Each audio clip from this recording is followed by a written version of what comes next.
নবী দুটো কথা বলেছিল, ওই দুটো কথা আপনাদের ঘরে শুনিয়ে দিই। আল্লাহ নবী আমার সাহাবাদের ঘরে বলেছিল, বাবা সাহাবারা শুনে রেখে দাও, তোমরা শয়তানের পক্ষপাতী নিতে চাও না, নবীকে প্রেম করতে যাও। আল্লাহ নবী আমার যখন এই কথাটা বললেন, আমার রাসূলুল্লাহ একটা কথা আবার জিজ্ঞাসা করছেন, বাবা সাহাবারা যদি শয়তানের পক্ষপাতী নাও তাহলে তোমাদের জন্য জাহান্নাম রয়েছে, ফি নারি জাহান্নাম খালিদিনা ফিহা আবাদা। তোমরা কি শয়তানের পক্ষপাতী নেবে, আল্লাহ নবীর পক্ষপাতী নেবে, কোনটা নেবে বলো? এই সময় নবী পাকের সাহাবারা বলেছিলেন, ইয়া রাসূলুল্লাহ হাবিবাল্লাহ, শয়তানের পক্ষপাতী নিলে জাহান্নামে যেতে হবে, আপনার পক্ষপাতী নিলে আমাদের ঘরে আমার সন্তান, আমার বিবি, আমার বাচ্চা যদি আপনার কুরবান হয়ে যায়, আপনার কদমে যদি আমরা বিলীন করে দিবা, কুরবান করে নি, তাহলে এতে করে কি পাওয়া যাবে?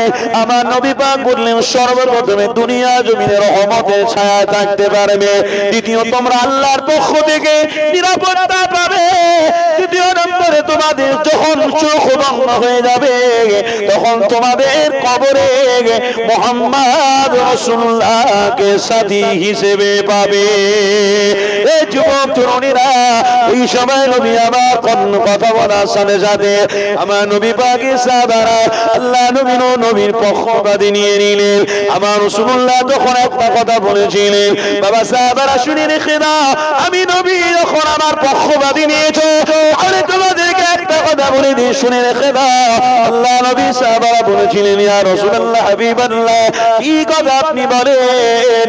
ওই সময় নবী আবার বলেছিলেন, মান রা মিনকুম মুনকারান ফালিয়ুগাইয়িরহু বিয়াদিহি ফাইন লাম ইয়াসতাতি ফাবিলিসানি ফাইন লাম ইয়াসতাতি ফাবিকলবি। আমার নবী পাক সর্বপ্রথমে সাহাবাদের ঘরে মেসেজ দিয়েছিল, বাবা সাহাবারা যদি শয়তানের বিরুদ্ধে থাকতে চাও, রাসূলুল্লাহর পক্ষপাতী থাকতে চাও, তাহলে সর্বপ্রথমে তোমাদের কাজ এটাই হলো, মদিনার জমিনে যত হারাম কাজ হচ্ছে ওগুলোকে বন্ধ ইমিডিয়েটলি করতে হবে। এটাই হবে শয়তানের বিরোধিতা করা, এটাই হবে শয়তানের বিরোধিতা করা। আসল কাজ হলো এটা। আল্লাহ নবীর নবী আবার যখন সাহাবাদের ঘরে ঘোষণা দিয়ে দিল, ওই সময় সাহাবারা সবাই মিলে বেরিয়ে পড়েছে, কিন্তু সর্বপ্রথমে হযরত ওমর ফারুক দাঁড়িয়ে গেল, ইয়া রাসূলুল্লাহ হাবিবাল্লাহ, হুজুর মদিনা জমিনে যত হারাম কাজ হতেছে ওই হারাম কাজগুলোকে আমি বন্ধ করে দেব। আল্লাহ নবী সাহাবী হযরত ওমর দাঁড়িয়ে পড়েছে, সবাই মিলে দাঁড়িয়ে পড়েছে। আল্লাহ নবী সাহাবী ওমর আগে রয়েছে, হযরত উসমান, আবু বকর, হযরত আব্বাস রাদিয়াল্লাহু তাআলা সবাই মিলে আমার হযরত ওমর ফারুকের নেতৃত্ব মেনে আগে চলে যাচ্ছে। কে বলেছে? দরজাহানের সুলতান বলেছে, কে বলেছে? আমার রাসূলুল্লাহ বলেছে, কে বলেছে? যাকে আল্লাহ সবথেকে বড় মর্যাদাপূর্ণ নবী বানিয়েছে, যাকে সমস্ত পয়গম্বর আলাইহিস সালামের আলা বানিয়েছে, যাকে সমস্ত পয়গম্বর আলাইহিস সালামের ইমাম বানিয়েছে আল্লাহ, তিনি অন্য কেউ নয়, তিনি হলেন মুহাম্মদ রাসূলুল্লাহ।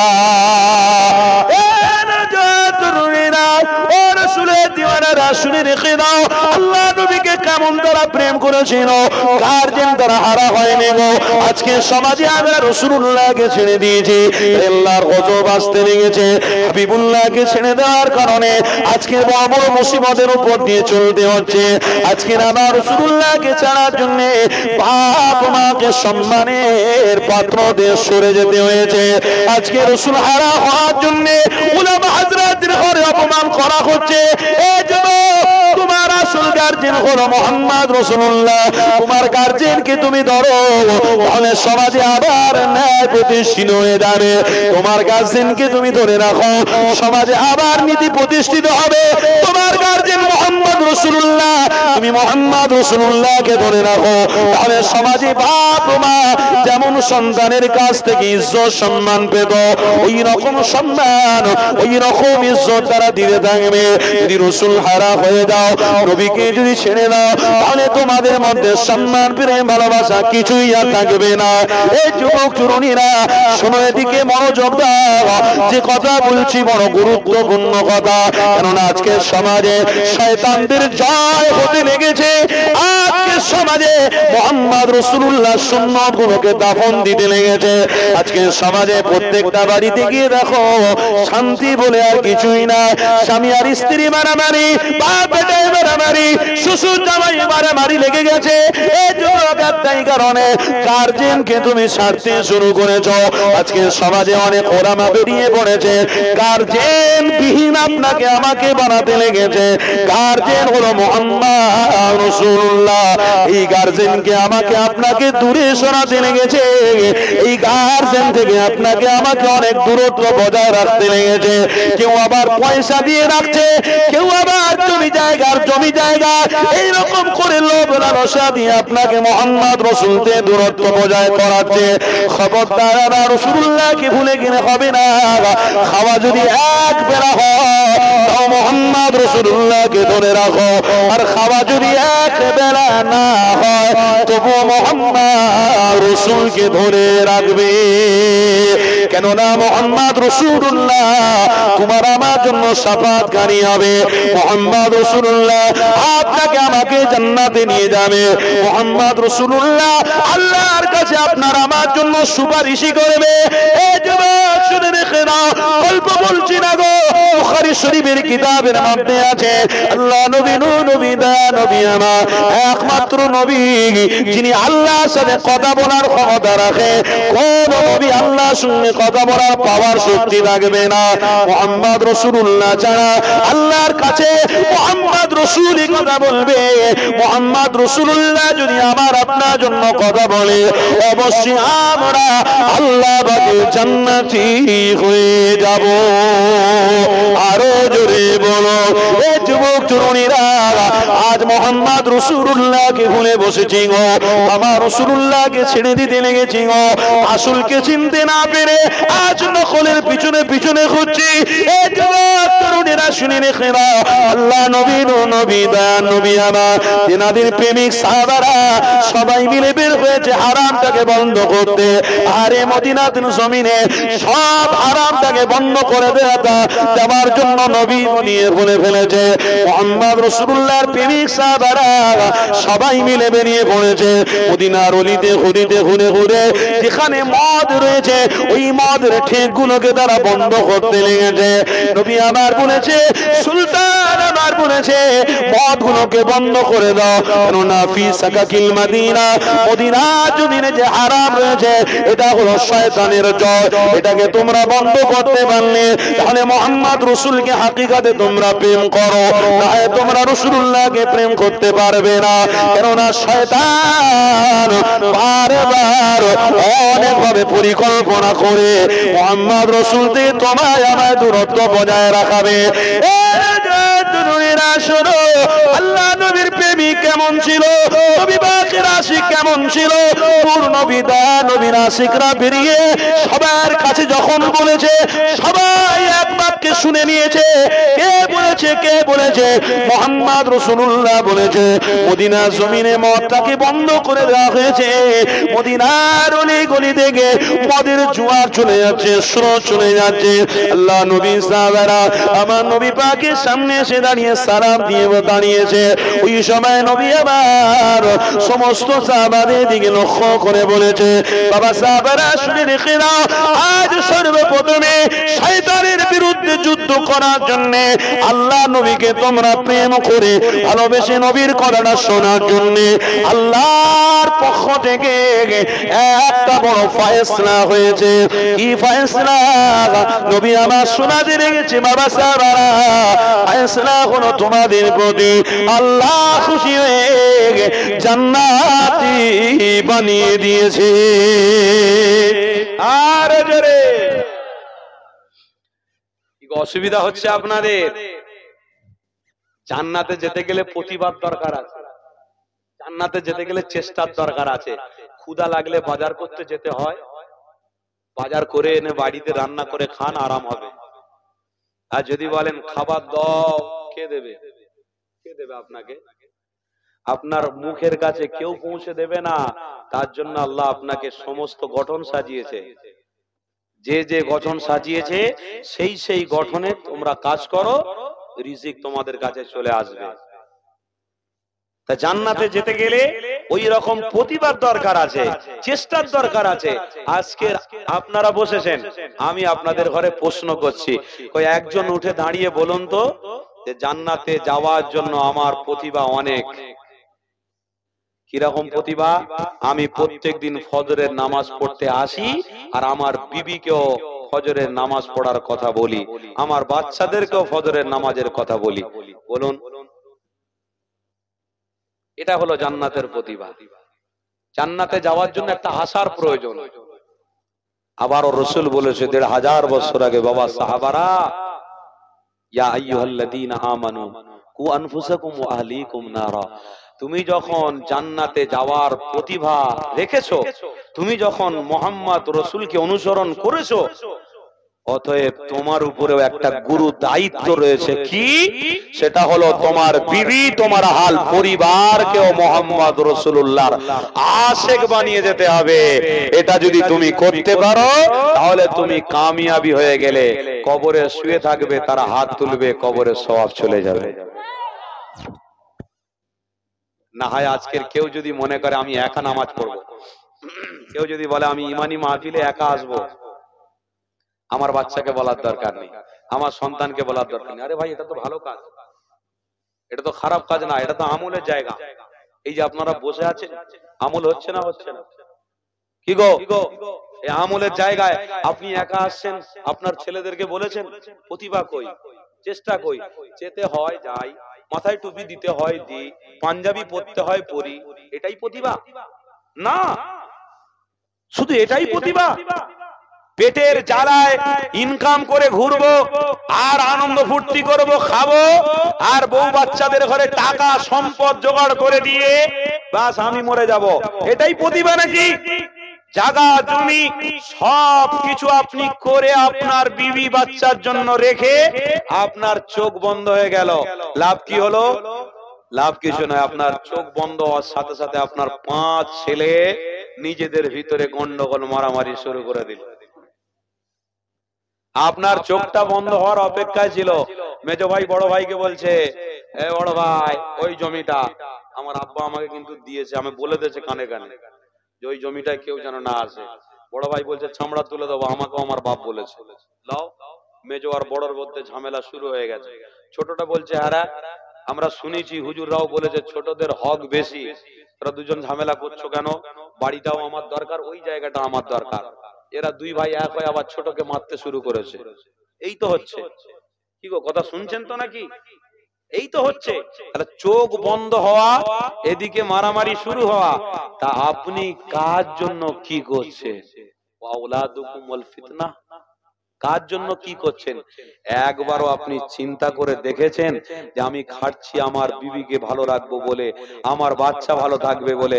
একবার কি আপনি চিন্তা করেছেন যে আমার এই খাটুনির টাকাটা আমি কাফনে করে নিয়ে যাব, সাথে করে নিয়ে যাব, সাথে করে কবরে যাব, টাকা নিয়ে ফেরেশতাদের দেবো, ফেরেশতারা সব এই পয়সাতে ঠান্ডা হয়ে যাবে, আমি জান্নাতে চলে যাব? জোরে বলুন নাউজুবিল্লাহ। তাহলে আপনার প্রতিভা কি থাকবে? আপনার প্রতিভা এটাই থাকার দরকার, ওয়ালা লা খাউফুন আলাইহিম ওয়ালা হুম ইয়াহজানুন। আপনার প্রতিভা থাকতে হবে আল্লাহর ভয়, রাসূলুল্লাহর প্রেম। জোরে বলুন সুবহানাল্লাহ। আপনার প্রতিভা এটা করতে হবে, আজ থেকে অঙ্গীকার করতে হবে, প্রতিজ্ঞাবদ্ধ করতে হবে যে আমার মধ্যে আল্লাহর ভয় থাকবে আর মুহাম্মদ রাসূলুল্লাহর প্রেম থাকবে, তবেই আমি আমার সন্তান আদিকে মুহাম্মদ রাসূলুল্লাহর দিকে রেখে যেতে পারবো, তাদের ঘরে রাসূলকে চিনিয়ে মরতে পারবো। না হয় কিন্তু রাসূল হারা হয়ে যদি আমার সন্তানরা থাকে, আমার বিবি থাকে, তাহলে আমি কবরে গিয়ে আযাবের মধ্যে লিপ্ত হব। কেন? আল্লাহ আমাকে জবাবদিহি করতে হবে, আমাকে আল্লাহ জিজ্ঞাসা করবে, ফেরেশতারা জিজ্ঞাসা করবে যে তোমার বিবি বাচ্চা তুমি শক্তি থাকা অবস্থাতে কেন তাদেরকে হক রাস্তার উপরে ছেড়ে দাওনি? কেন তাদের উপরে চেষ্টা করনি? কেন তাদেরকে হকের উপরে রাখনি? কেন এটা করনি? এই কথাটারও উত্তর আপনাকে দিতে হবে। নবী আমার তাই সাহাবাদের বলল, বাবা সাহাবারা, তোমরা যেমন আমি রাসূল আমার প্রথম কাজটাকে প্রাধান্য দিয়েছো, আল্লাহ কবুল হয়ে তোমাদের জান্নাতি বানিয়েছে, ওই রকম তোমার আহাল পরিবার ও দায়িত্ব নিতে হবে। আল্লাহর নবীর সাহাবারা সবাই মিলে এক বাক্যে বলেছিল, ইয়া রাসূলুল্লাহ, হাবিবাল্লাহ, আজ থেকে প্রতিজ্ঞাবদ্ধ হচ্ছি, আমার বিবি, আমার স্ত্রী, আমার বাচ্চা, আমার কন্যা সবাইকে মুহাম্মদ রাসূলের প্রেমিক বানিয়ে যেন আমি মরতে পারি। বলুন সুবহানাল্লাহ। আজকের এই মাহফিলে আপনারা এসেছেন, কি গো আপনারা প্রতিজ্ঞাবদ্ধ হবেন না? আমার বিবি, আমার বাচ্চাটাও জান্নাতি হোক, কি গো এই নিয়ত রাখতে হবে না? সবাই মিলে তো নিয়ত করবেন যে হ্যাঁ, আমাদের ঘরে এই রকম প্রতিভা রাখতে হবে, এই রকম চেষ্টা আমাদের ঘরে করতে হবে। কি গো শুনছেন তো নাকি? না হয় আজকে সমাজে কি দেখছেন বলুন তো? আজকের স্বামী কাজ করে বাড়িতে ফিরছে, স্ত্রীকে বলছে, কই গো এক গ্লাস পানি দাও, তুমি ঢেলে খেয়ে লিখে যাও। হচ্ছে না, হয় না? আজকে স্বামী স্ত্রীর প্রতি সন্দেহ করছে, স্ত্রী স্বামীর প্রতি সন্দেহ করছে। কেন? এই মুসিবতটার জন্য। এই যে মোবাইল, স্ত্রী ভালোবেসে আদর করে স্বামীকে বলেছে একটা মোবাইল কিনে দেবে, আমার বাচ্চা কাচ্চাদের একটু অর্ডার দেবো বা বলবো আপনি কাজ থেকে আসার সময় তাদের ঘরে কিছু নিয়ে আসবেন, সে দয়া মায়া করে বেচারা একটা মোবাইল দিয়েছে।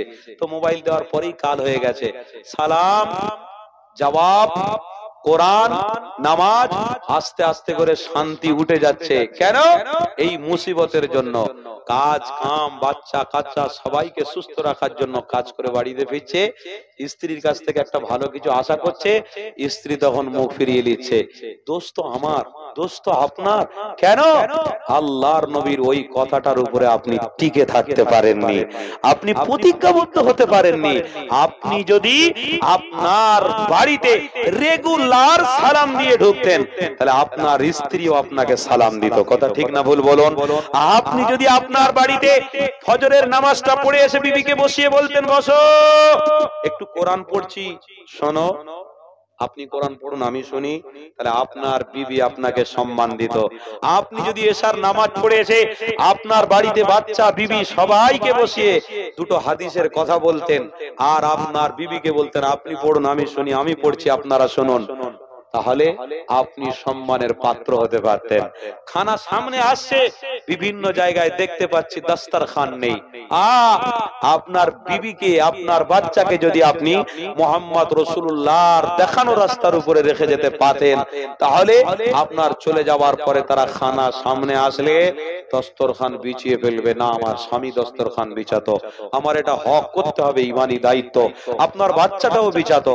আরে আজকে সমাজে তো এই রকম হয়ে গেছে, ফেসবুকে ড্রেস দেখছে, আপনার কন্যা ফেসবুকে ড্রেস চয়েস করছে, ওই ফেসবুকে ড্রেসটাকে চয়েস করে আপনি আদরের বাপ আপনাকে ডেকে গলা জড়িয়ে বলছে, আব্বা আমার জন্য এই জামাটা কিনে দেবেন আব্বা।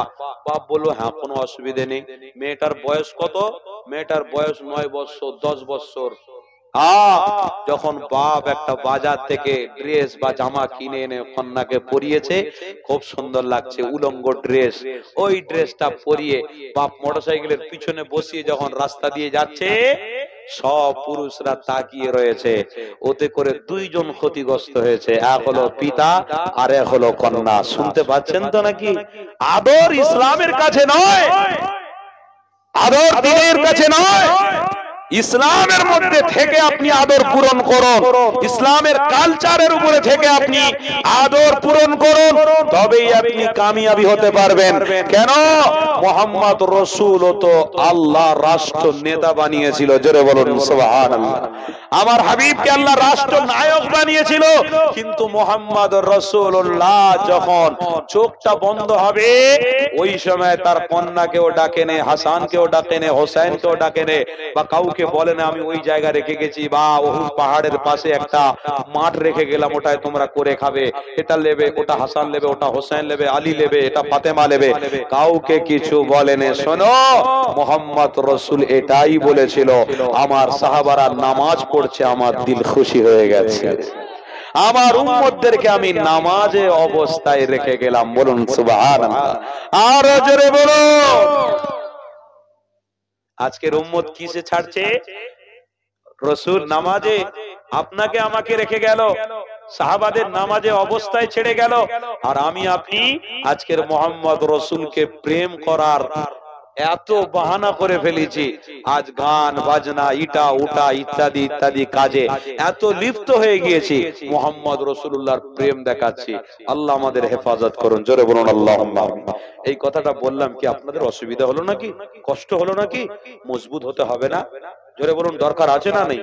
হ্যাঁ, ইমানি মাহফিলে এসেছেন, রাস্তা যেটা মোহাম্মদ রসুলের, ওই রাস্তাতে মৃত্যু পর্যন্ত আমি শুধু নয়, আমার আহাল পরিবারকে টিকিয়ে রাখতে হবে। বলুন ইনশাআল্লাহ, আরো জোরে বলুন ইনশাআল্লাহ।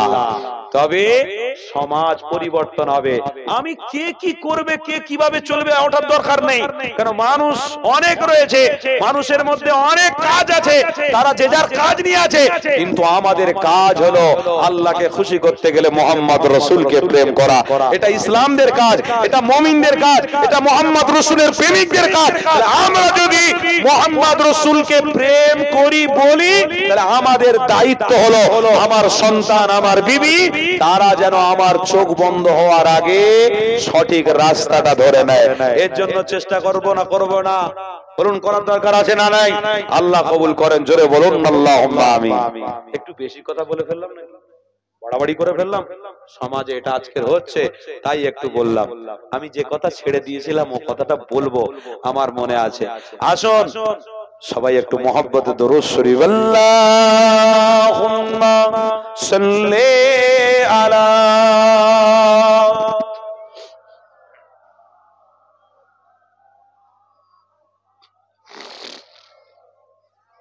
বসেন বসেন, সব বসেন।